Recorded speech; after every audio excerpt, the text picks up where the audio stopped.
Hello guys, welcome back to my channel.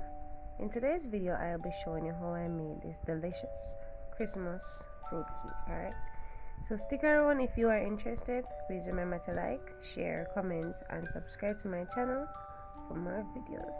Let's get started. So in my bowl I have 5 eggs that I whisk. I also added some lime zest. Here's my brown sugar. I have 1¼ cups. You can use less, you can use more, you can use the same amount if you like. I have some lime juice, I have vanilla, I also have some rose water. So you can always use your favorite spices if you like. In the bowl I have cinnamon powder, freshly grated nutmeg, I have some salt, and I have some flour, and you use all-purpose flour. Alright, so I also have my fruits that I stewed and soaked. I will leave the link down below where you can check it out if you haven't yet watched it. I also have my browning, and also I will be using some baking powder. So I will leave the correct measurement in the description box below. I also have 2 sticks of room temperature butter. So with the eggs now, I like to add my lime juice and my vanilla and my rose water. Also, as I said before, I added the lime zest. The reason being I like to add them to the eggs before I start making the cake. I don't like eggs, especially when it tastes raw. So if I don't do this step, I can't eat the cake.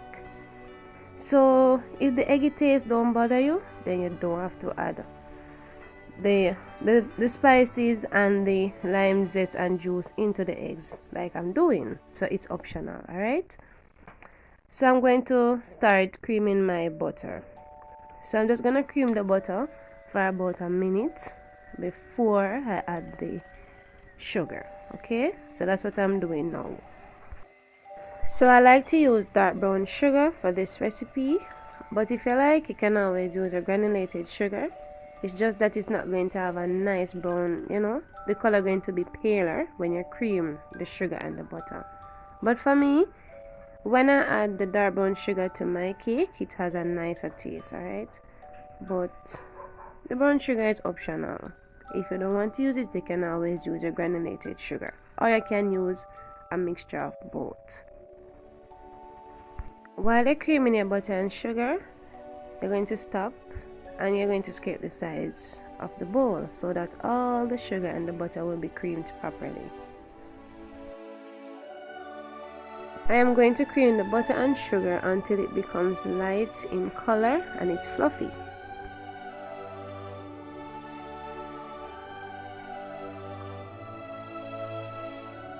So I am finished creaming my sugar and butter, and as you can see guys, it looks fluffy and it's lighter in color.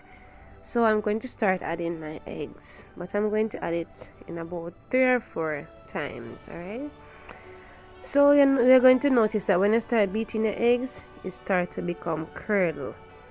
So if you don't like it, you can always add a little flour each time you add the egg. Alright, like a teaspoon of flour, but the curdling don't bother me, so I'm just gonna leave it. Alright, so after I'm finished adding my eggs, I'm going to add my fruits. So you can add as much or as little fruits as you like, depending on how fruit you want it to taste. You add the fruits, but I'm going to add 2 cups of fruit.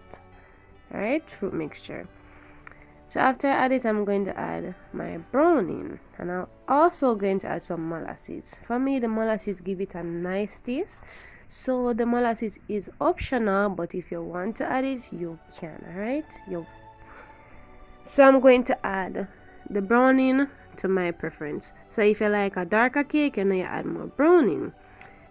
So I like to add like a 2-to-1 ratio, whereas if I'm going to add 2 teaspoons of browning, I add 1 teaspoon of molasses. So depending on how much browning you add in, you add the molasses depending on the ratio. Alright, so you can always just gradually add them and check to see if it reaches your desired color. So after you add the browning and your molasses, you're going to stir it very well just to incorporate them fully, and then you're going to stop. All right.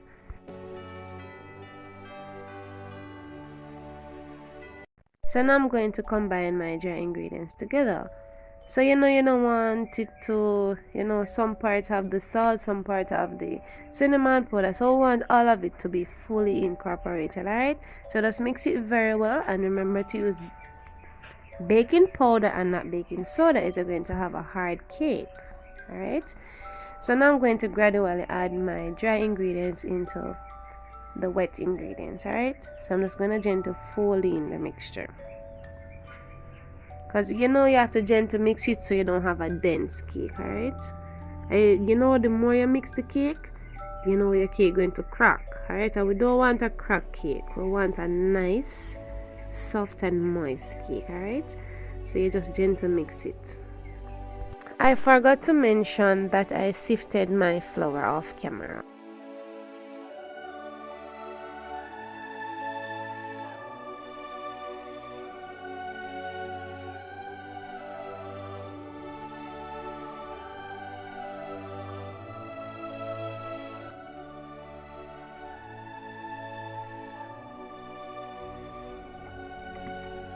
So here I have a 8-inch cake tin that I greased and lined with parchment paper.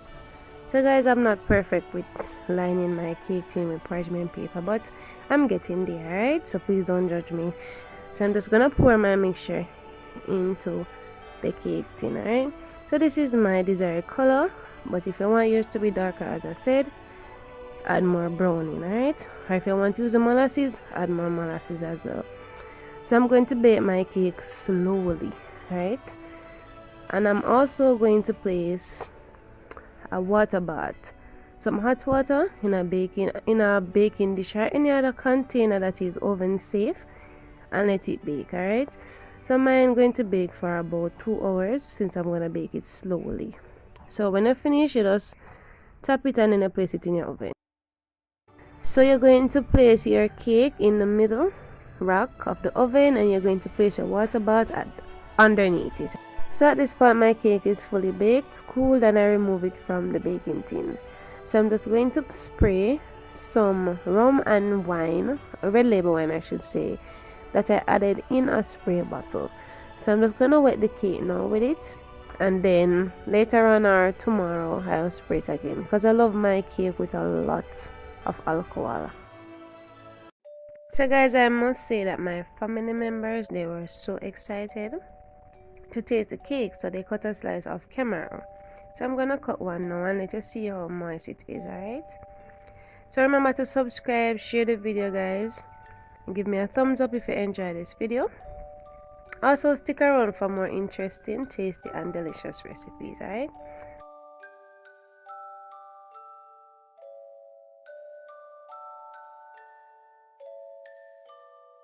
This cake was so delicious guys. It was so moist. It had a lot of flavors from the stewed fruits and also from the spices that I used to bake the cake. It wasn't eggy. As I said, I don't like when it have an eggy raw taste. I can't eat it. So the method that I used with the egg, it really worked, alright? So if you're a person like me who don't like the eggy taste, you can always try it that way, alright? And you won't regret it. Thank you so much for watching guys. I do appreciate you all. Please stick around for more interesting videos, alright? See you next time. Bye.